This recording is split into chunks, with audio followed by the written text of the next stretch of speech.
nosso quadro Clínica da Alma com uma palavra de bênção para a sua vida. E hoje, Natal, nosso querido pastor Rogerinho, parceiro aqui do nosso De Tudo Um Pouco, veio trazer uma palavra do coração de Deus para o seu coração, para o meu coração, que fala de servo a amigo, não é isso mesmo, pastor? Carol. É isso mesmo. Nós entendemos que o Natal é uma época muito especial. Amém. E o Natal, ele sempre, conforme as histórias que a gente já viu durante o programa, sempre nos faz lembrar de histórias que mexem com a nossa emoção. Certo. E não podíamos deixar de trazer uma palavra de ânimo, de encorajamento para aquelas pessoas que estão nos assistindo e que em alguns momentos ficam pensando que não têm motivos de se alegrar ou não encontram uma satisfação nesse dia tão especial. Então, as histórias que a gente já viu de superação, de complementação, porque são várias histórias, elas sempre vão nos remeter a um amor. E a fonte desse amor é Deus. E Deus tem exatamente essa coisa linda que é manifestar a presença dEle no nosso meio.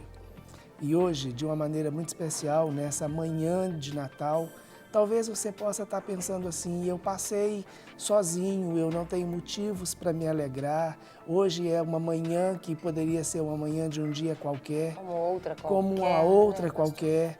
Mas Deus pode fazer toda a diferença. Amém. E hoje pode ser um dia mais do que especial para você. Como foi para muita gente, como é para mim. E ele não é para mim só porque é dia 25. Ele é um dia muito especial e diferente, porque hoje eu tenho certeza que Cristo está comigo. Eu tenho certeza de que Ele nasceu por mim e em mim. E assim Ele vai viver exatamente revelando esse amor na minha vida e na sua. E eu creio nisso de uma maneira muito forte. Amém. Pastor Rogerinho, e hoje para a gente aqui discorrer sobre o tema aqui no Clínica da Alma, né? Esse especial de Natal. Ontem nós falamos de servo a filho, não é isso? Não, de filho a servo. A servo. E agora de servo a amigo. É uma nova categoria, condição, se eu posso né? dizer, um novo patamar que Deus nos coloca. Precisamos de observar isso. O que o senhor trouxe para a gente? Eu trouxe um texto que está lá no Evangelho de João, no capítulo 15. Eu quero ler do versículo 13 ao 15, Serginho. Ele diz assim: ninguém tem maior amor do que este, de dar a alguém a própria vida em favor dos seus amigos. Vós sois meus amigos, se fazeis o que eu vos mando. Já não vos chamo servos, porque o servo não sabe o que faz o seu senhor. Mas tenho-vos chamado amigos, porque tudo quanto ouvi de meu Pai vos tenho dado a conhecer. Uau! Esse texto, ele é lindo, ele mexe muito comigo. Primeiro porque ele começa falando do amor de Deus, que foi pelo amor. Isso. Né? Então, quando ele escolha, né, exatamente, ninguém tem maior amor do que este. E esse amor do Senhor, ele é manifestado através da liberação do seu Filho. E nós hoje, quando paramos e pensamos no Natal, nós vamos parar e pensar que é impossível celebrar ou pensar no Natal sem a fonte que é o amor de Deus. Né?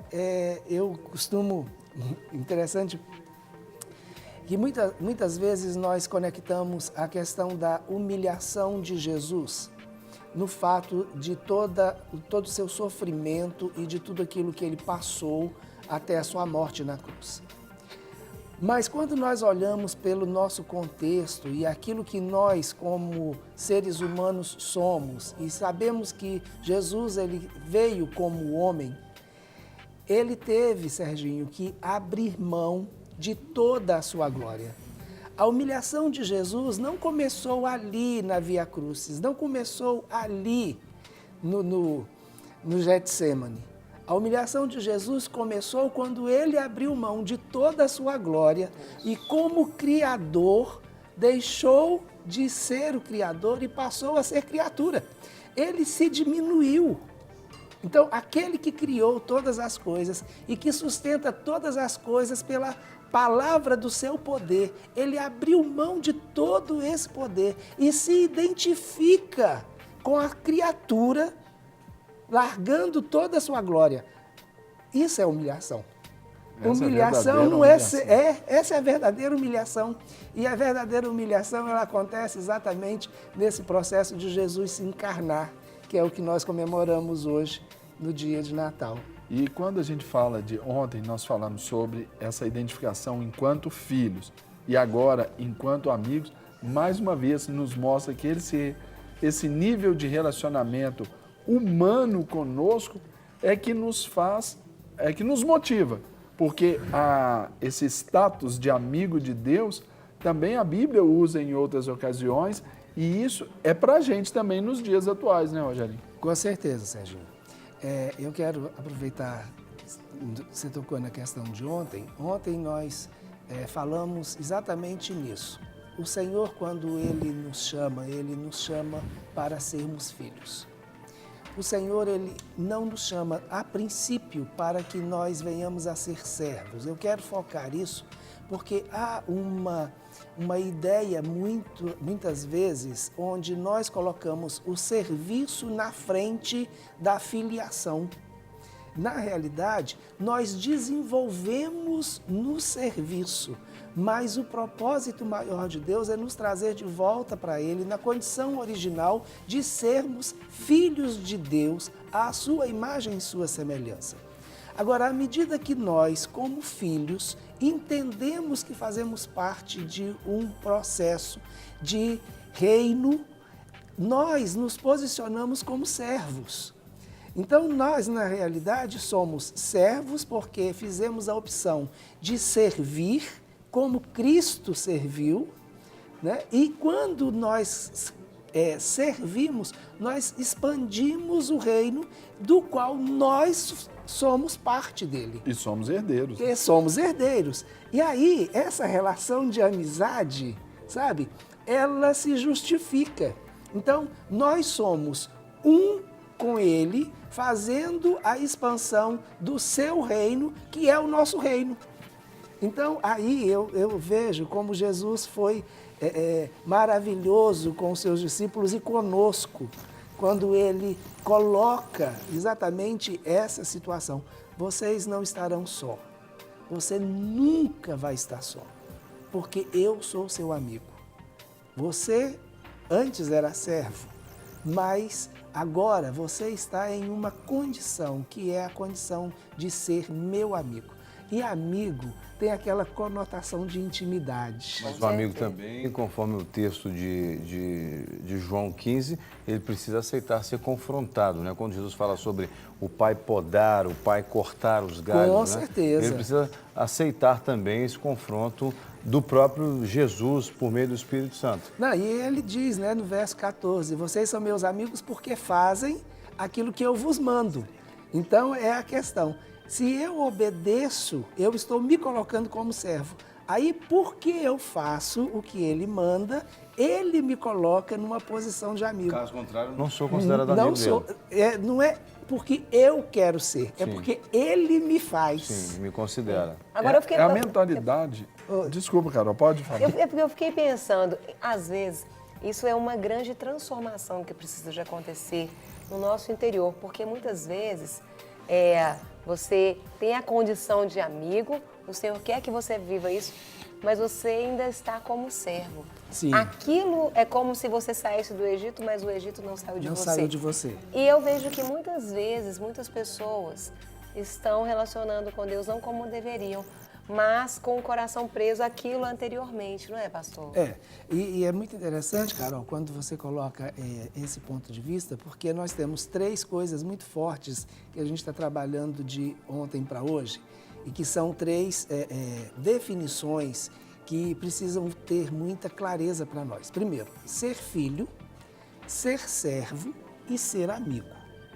Eu posso, quando a gente olha a parábola, né, de Lucas, capítulo 15, quando tem um pai com 2 filhos. A parábola do filho pródigo, né? E a gente tem o título da parábola do filho pródigo, mas na realidade o pai não tinha só o filho pródigo, né? Ele tinha 2 filhos. Pródigo porque significa gastador, esbanjador. Sim. Aí se referia, mas tinha o outro que poderia ser, vamos dizer assim, disperso, ausente, tantos outros adjetivos nessa conotação, né? Você quer ver uma coisa interessante, Serginho?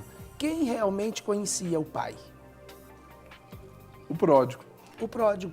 Exatamente. Tanto é que ele pediu na sua necessidade: pai, me dá o dinheiro que eu quero gastar. E ele sabia que o pai tinha. E que é meu. É meu. É parte da minha herança. E depois ele foi, gastou o dinheiro com prostitutas, meretrizes, e aí na terra onde ele estava veio fome.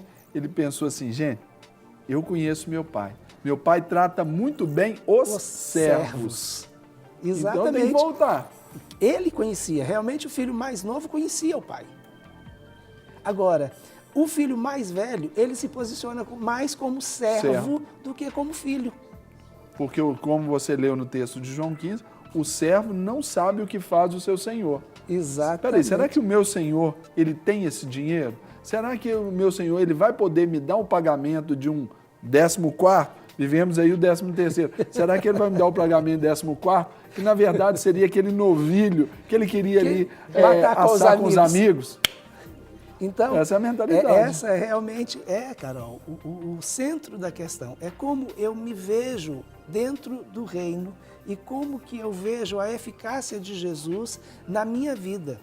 Então, em muitos momentos, nós nos posicionamos como servos e esquecemos que temos acesso às coisas que o filho tem direito, porque o filho tem direito à herança. Muitas vezes, nós até recebemos a parte da herança e esquecemos que temos direito a um relacionamento de intimidade, porque ele se faz amigo. Então, nós temos responsabilidades em todos os 3 níveis de relacionamento, mas em muitos momentos nós temos dificuldades em nos posicionar como filhos e receber a herança, nos posicionar como amigos e receber a companhia, sentir a presença daquele que está conosco. E nos contentamos em permanecer só no estágio de servo, só para receber o salário, a recompensa e pronto. Aquilo que vamos dizer assim, que é o justo. Sim. Né? E de uma certa maneira, isso bate muito com a nossa própria questão, que é a questão da nossa própria justiça, né? Se eu sou servo, se eu trabalhei, então eu tenho direito a. Certo. E aí, essa visão acaba distorcendo um pouquinho a visão da graça. Então, por isso, favor imerecido. Exatamente. E essa é uma dificuldade que muitas vezes nós, trabalhando com as pessoas, temos em fazer a pessoa entender. Esse é o campo da religiosidade, né? Exatamente. E aí foge do sentido real, do propósito do Natal. Porque Deus é que viu que nós tínhamos uma necessidade.